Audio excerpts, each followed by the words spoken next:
guys, gandang hapon. Nandito ako ngayon sa Barangay Kadayakan. Gaya nga ng promise ko kay Konsehal Michael, babalik ako one of these days. Kaya nandito na tayo, sana magkita tayo ngayong hapon na to. Kung ibabalik mo ang panahon o ano yung gusto mong baguhin? Siguro buhay pa yung mama ko. Yung buhay.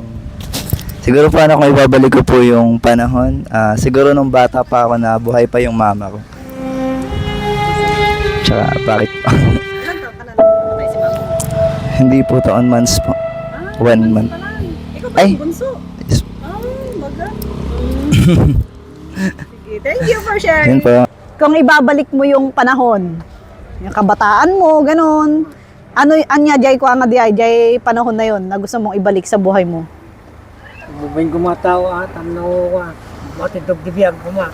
Ano na, Yung binata ka. ang sublipay ko mga bubing ko.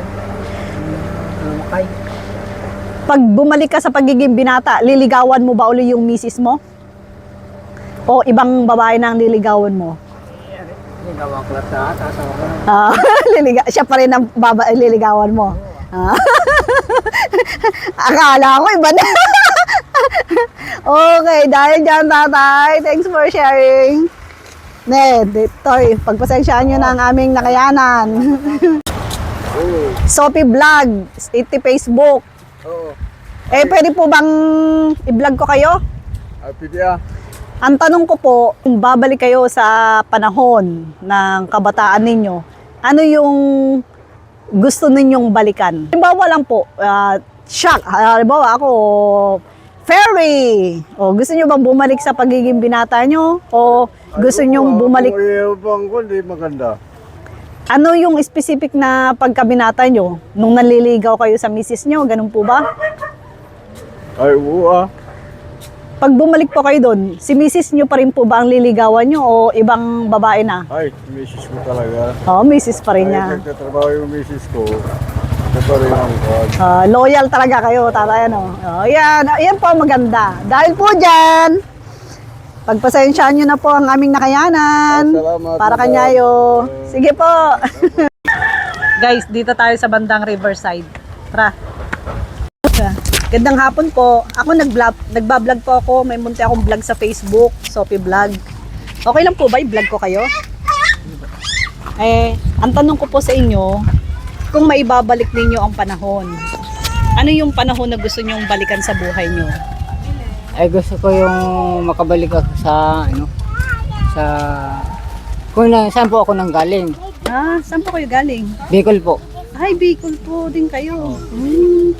Ano po, bakit po gusto nyong balikan yung Bicol? Siyempre doon po yung nanay ko, mga kapatid ko. Ilang taon po nung umalis kayo doon sa Bicol? Mga ano po. Siguro po dito ako sa Aurora, mga 17 years na po ako dito sa Aurora. 17 years na kayo. Ilang taon na po kayo? Ilang taon na po kayo, tatay? 41 po. 41. Nasa 23 kayo, ano po? Oo. Nung umalis. Sige po. Ba't wala pa? Hindi kayo makapunta ng Bicol? Wala po, walang pera po. Walang pera. kakayahan na pumunta. Ayan niyo po. Baka sakaling may makatulong sa inyo, ayun po, pwede ninyong i-shoutout yung yung magulang nyo. Hello po kayo kasi sa Facebook po, malaki Ano yung pong yun? Sophie Vlog. Ay, Sophie Vlog. Maraming salamat po. Ito po, pagpasensyahan nyo ng aming munting nakayanan. Dalawa na sa inyo. Yan. Nandito tayo sa bahay ni Mother. Ang tanong ko, nanay, kung ibabalik mo yung panahon, ano yung gusto mong balikan sa buhay mo? Gusto ko yung kung bumalik man ang nakaraan ay yung maayos yung samahan namin ni nanay ko. Ayun, Kahit nandiyan kasi siya, parang ramdam ko parang wala lang. malayo. Kasi 36 years nung hindi kami nakita. Nasaan po si nanay niyo? doon sa kanila, pero pinuha na namin. Nandiyan sa bahay ko, dyan sa baba, Dito. sa likod ng cemetery. Ay, ganun po. Yun ang gusto ko yung makabawi siya. Kahit nandyan siya, hindi naman niya ginagawa. Kaya gusto ko yung hanapan ng bata ako eh. Nararamdaman kong nandyan siya. Pero ngayon, Nung bata kayo, masaya kayo.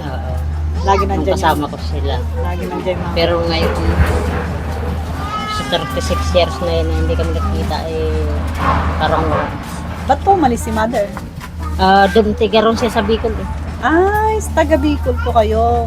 Sila, Ibig sabihin, kasi dito po- ako pinanganak sa San Joaquin. Tapos pumunta po siya ng Bicol. Ay, bakit po bumalik ng Bicol? Tapos naiwan kayo. Ano kasi, nung buhay pa yung lola namin, pinasundo sila para makuha yung mana daw nila. Ang kaso, naubos din niya na ibinta-binta. Tapos hindi na sila nakabalik po rito.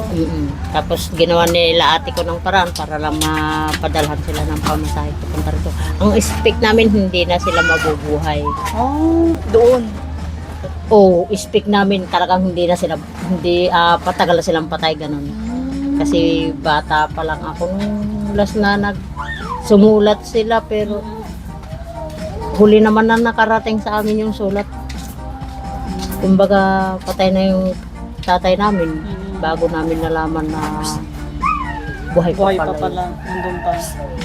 Hindi naman po nag-asawa. Yung nanay namin, ito lang namin nalaman na buhay pa yan eh. Yung anong taon yun na sa Bagyo ako?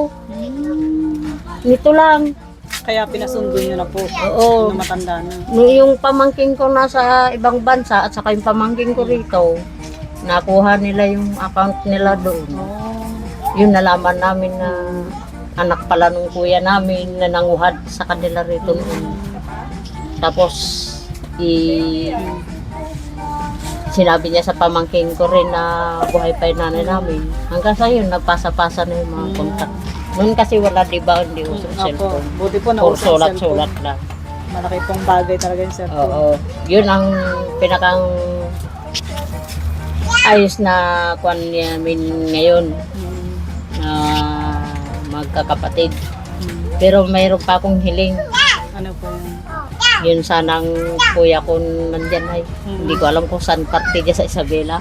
Ay, wala rin po. 10 years pa lang yata siya nun. 10 years old nung napadpad siya ng Isabela.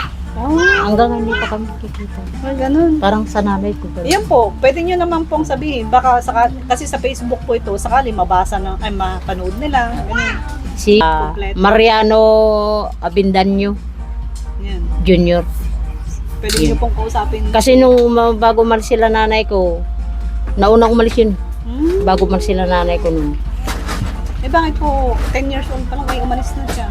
Ano, na sabi maganda ang kalalagyan niya doon. Pag-aaralin siya. Ganun. Tapos wala naman na kaming kontak. May ibang tumulong kumbaga, parang yun ang sinabi. Simula nung umalis siya, hindi na kami nagkita. Tapos kinuha na nung panganay namin si mother namin sila. Tapos akala ko hanggang doon na yun. Kaya pinagpapasalamat ko pa rin sa Lord kasi kahit na gano'n na hindi ko pa rin maramdaman na mahal niya ako, nandyan pa rin sila. Buhay pa rin malakas. Okay. Kahit 85 years old na siya, Malakas pa hindi rin. pa rin siya nagkaulyanin. Opo.